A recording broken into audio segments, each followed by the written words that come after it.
ঊনকোটি জেলার কৈলাসহর মহকুমার অধীনে থাকা গৌরনগর ব্লক এবং চণ্ডীপুর ব্লকে মঙ্গলবার নমিনেশন পত্র জমা দিল বিজেপি দলের প্রার্থীরা। শ্রীরামপুর এলাকায় অবস্থিত বিজেপি দলের অফিস থেকে দলীয় প্রার্থীদের নিয়ে কর্মী সমর্থকেরা মিছিল করে চণ্ডীপুর ব্লকে গিয়ে বিডিও প্রসেনজিৎ মালাকারের কাছে নমিনেশন পত্র জমা দেয়।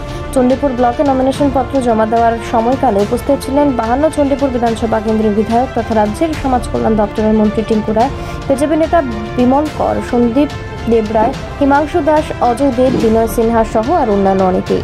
অন্যদিকে পাইতুর বাজার এলাকায় অবস্থিত বিজেপি দলের অফিস থেকে দলীয় প্রার্থীদের নিয়ে কর্মী সমর্থকেরা মিছিল করে গৌরনগর ব্লকের ভিডিও প্রণয় দাসের নিকট নমিনেশন পত্র জমা দেন। দেখুন, গৌরনগর এবং চণ্ডীপুর সহ গোটা রাজ্যে প্রত্যেকটা ব্লকে আজ আমাদের ভারতীয় জনতা পার্টির প্রার্থী জমা দিচ্ছে নমিনেশন। শুধু এখানে নয়, আমরা মোহনপুর বা কুমারঘাট ব্লক সহ সারা রাজ্যের সমস্ত ব্লকগুলিতে আজকে আমাদের জমা হচ্ছে। 18 তারিখও আজ যেগুলো কমপ্লিট হবে না সেগুলো 18 তারিখ দেওয়া হবে। একটাই বলবো যে মানুষের উৎসাহ, যারা নমিনেশন দিচ্ছে বা আমাদের সমর্থক যারা, সবাই উন্নয়নের জন্য ভোট দিচ্ছে।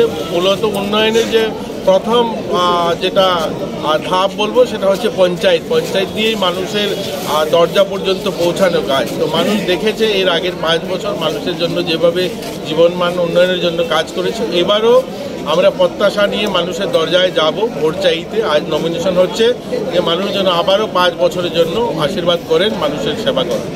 একাই বিজেপি লড়ছে সব কোটি। দেখুন, এদের কংগ্রেস এবং সিপিএম আপনার লোকসভা দেখেছেন আর কয়েকদিন আগেই আমরা আমাদের বিধানসভা বলতে পারি চণ্ডীপুরে আমরা প্রায় 15,000 ভোটে আমরা জিতেছি, তাদের থেকে বেশি ভোটে। গোটা রাজ্যে যদি দেখুন 59টা বিধানসভাতেই ভারতীয় জনতা পার্টি লিড করেছে এককভাবে।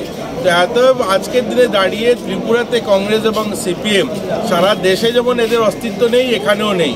সিপিএম যারা প্রার্থী জমা দিতে এসছে এদেরকে জিজ্ঞাসা করবেন যে লোকসভা ইলেকশনে ঢাকঢোল পিটিয়ে তো অনেক স্লোগান হয়েছে, কটা আসন পেয়েছে তারা লোকসভাতে? 10-এর কোটায় যেতে পারেনি।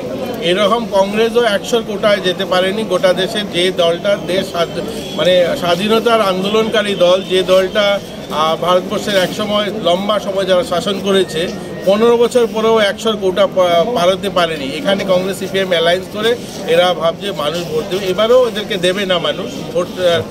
মানুষের কাছে যাওয়ার তাদের মুখ নেই। কংগ্রেস সিপিএম নিয়েই মানুষ দীর্ঘ বছর এই রাজ্যে রাজনীতিটা হয়েছে। কংগ্রেস সিপিএম দেখা গেছে দলীয় প্রার্থী নিয়ে ক্ষোভ রয়েছে। আপনার নিজের দলে কি কোনো ক্ষোভ রয়েছে কি? আমাদের দলে কোনো ক্ষোভ নেই। বড় পরিবার যেহেতু আমাদের, মতানৈক্য থাকতে পারে 1-2 জায়গায়, কিন্তু সেগুলো আমরা মিলিয়ে নিয়েছি। এই ধরনের কোনো ক্ষোভ নেই। সবাই উৎসাহের সঙ্গে নমিনেশন দিতে এসছে। সবাই একসঙ্গে আমরা আছি। আমরা একটা পরিবার, বৃহৎ পরিবার। তবে এখানে কোনো ধরনের মতানৈক্য নেই। পঞ্চায়েত লেভেলে মানে লড়াইটা মোটামুটি কেমন হতে পারে মনে করেন? খুব একটা হবে না। আমি বলতে পারি আজকের পরে 18 তারিখ আর একদিন, কালকে 17 তারিখ, 18 তারিখ দেখে নেবেন 90% জায়গাতে তারা ক্যান্ডিডেট দেওয়ার মতো পরিস্থিতি থাকবে। লাস্ট বক্তব্য 2000 রয়েছেন আমাদের থেকে খবর আপনারা বেশি রাখেন, একটু দৃষ্টি ঘুরিয়ে দেখুন আশপাশে। 3 জন মন্ত্রী যেমন দিয়েছেন, আপনারা আশীর্বাদ দিয়েছেন, সেভাবে উন্নয়নেরও আজকে ধারা তৈরি হয়েছে। যেগুলো দীর্ঘ 25-30 বছর হয়নি, সে কাজগুলো শুরু হয়েছে।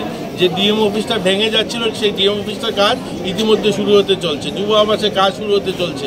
এরকম অসংখ্য আপনারা দেখবেন। এখানে আপনার পার্শ্ববর্তী গ্রাম সোনামুখীতে 70 কোটি টাকার বড় প্রজেক্ট শুরু হয়েছে, যেগুলো দীর্ঘ 25-30 বছর কোনো কাজ হয়নি। সেই কাজগুলো আজকে কিন্তু একদম রাতারাতি শুরু হয়েছে। তো 3 জন মন্ত্রী দিয়েছেন, সেভাবে আমরাও চেষ্টা করছি আপনাদের পাশে থেকে এই রাজ্যের উন্নয়ন, এই এলাকার উন্নয়নের জন্য।